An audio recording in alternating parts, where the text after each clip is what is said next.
Today I fucked up by not understanding right a slang phrase in English.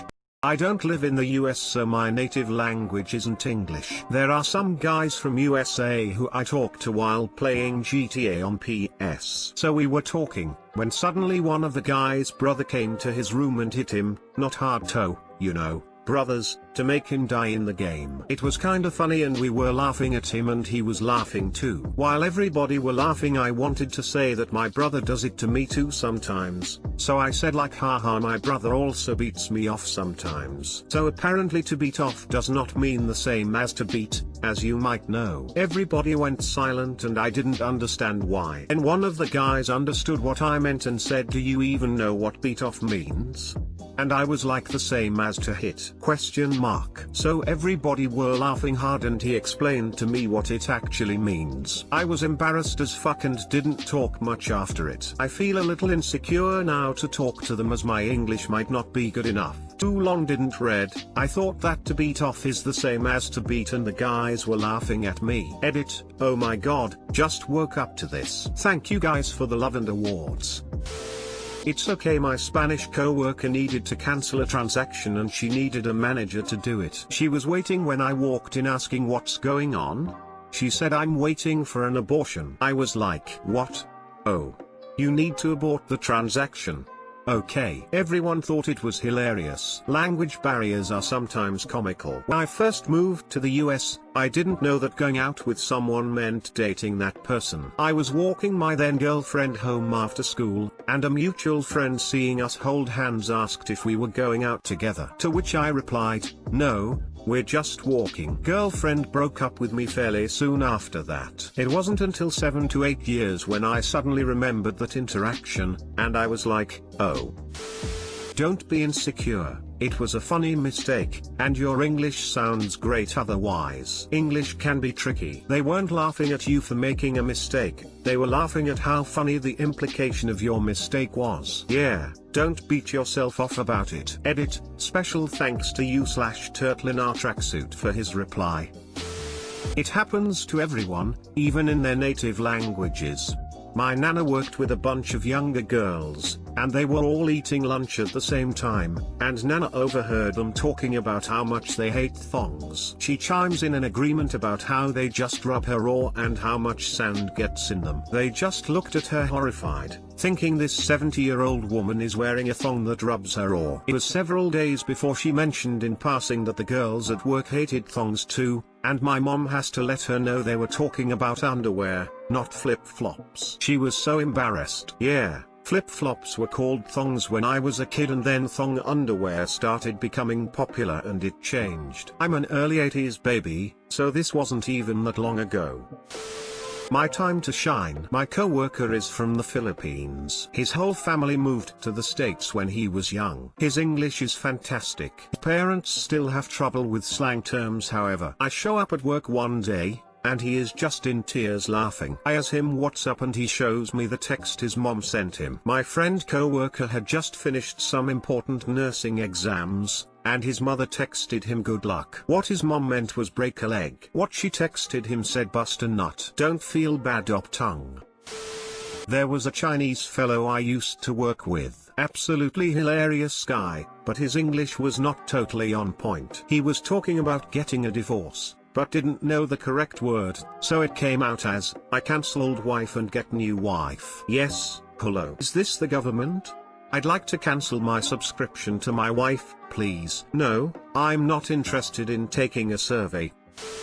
Today I fucked up by not knowing what American recipes meant by chili powder. So this didn't happen today but has been happening for my entire adult life. However, I did come to the realization today. For context, I grew up in New Zealand and now live in Australia. I've always loved Mexican and American foods, and over the years I've added quite a few recipes to my go-to list. One of those being chili. I'm definitely a fan of spice, and I always thought I could handle it, but all the recipes I found for chili ended up being mind-blowingly spicy. Like, tears running down my face. nose running, can't feel my tongue spicy. I do enjoy this level of spice from time to time, as the rush I get is like a drug. I just thought that's what chili was supposed to be like, as all the recipes I've tried called for a similar amount of chili powder. However, today, after finding a new recipe I wanted to try, I decided to actually read the blog post that came before it instead of scrolling past it like I normally do. Today was the day that I realized that what we call chili powder is not what Americans call chili powder. In New Zealand, chili powder is pure dried chilies. And here I was thinking that the spelling difference was just an American English thing. I found out today that for the past 13 years I've been loading my chili with about 50x more ground chili than the recipe calls for. Too long didn't read. I thought when the recipe called for chili powder it meant 100% pure ground dried chilies, and loaded my chili with about 50x more spice than the recipe called for. Edit: for clarification, the chili powder the recipe called for was a mix of cayenne, paprika, cumin, onion powder, garlic powder and oregano. Edit: just as a disclaimer, this specifically refers to American recipes that call for chili powder. 1L, don't go putting this stuff in your curry. Hi. In Mexico we do use powderized chilies in our recipes. However, there's this huge variety of chilies, and depending on how you cook them the intensity changes a lot. For example, a jalapeno may be very spicy for some people. However, when you make it a chipotle by smoking and cooking it, it becomes a way softer spice. We really don't use that much paprika that I'm aware of. We use chili ancho, chili guajillo, chili pasita, etc. Wait, no. It contains chili powder, but also paprika, cumin, and garlic. Sometimes other ingredients depending on brand. Americans call pure powderized chilies by name, usually cayenne powder most common, mostly heat with little flavor, ancho powder, etc.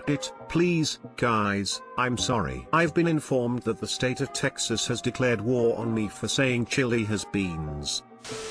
I was today years old when I found out chili powder does not mean ground chili. From another Kiwi, I thank you for your sacrifice. You're welcome. I honestly just thought chili was supposed to be ridiculously spicy. UK here, our chili powder is often labeled as mild, medium or hot, as it contains a mix of actual chili peppers and other spices such as paprika, cumin and garlic. I've always thought of it as powder you use to make a bowl of chili rather than powder of a ground chili. I think we call it chili seasoning to differentiate it from literal powdered chilies. Brit here, and now I'm confused on what I've been using compared to the recipes. I just checked the spice rack and Tesco own brand chili powder is 63% dried chili and the rest is made of cumin, garlic, and other shite. Today I fucked up by walking behind an attractive woman who walking her dog. While attempting to get back in shape, I've started power walking and doing short stints of jogging to try and build up my stamina. Today was an especially nice day, so there were a lot of people out jogging and walking as well. As I was jogging up to an intersection, a really attractive woman with a very fit butt happened to turn the corner and start walking the way I'd come. She was out walking a dog and ended up going the same direction as me. This coincidentally ended up being about the time I'd exhausted myself with jogging and started talking to catch my breath. I, being a guy, couldn't help but take notice of her very nice rear end. I wasn't trying to be a perv about it, nor did I plan on saying anything rude. I was just admiring. Well, for whatever reason I happened to look over at the large dog she was walking with and was confronted with the large pair of dog danglers I've ever seen. The abrupt change from admiring a woman who takes amazing care of her body to these two huge furry tennis balls swaying back and forth apparently broke my mind for a short period of time. I'm guessing the woman had seen me jogging a ways behind her as she turned the corner because she moved off into the grass and looked behind her. Imagine to let me pass assuming I was still jogging and not realizing was now walking at the same pace as her. She saw me looking down and I could see her scowl a bit, thinking I was staring at her butt, which in all fairness I had been moments before.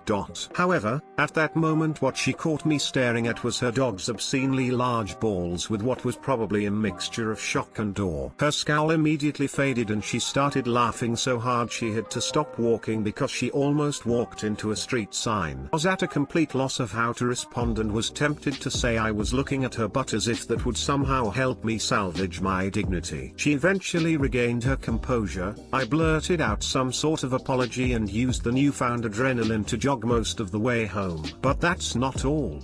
Later in the day I ran into her again as she was entering her apartment in the same complex as me. As it turns out she's one of my new neighbors. FML. Too long didn't read. I was going for a jog/walk and ended up behind a boat. Today I fucked up a woman who caught me staring at her dog's huge balls.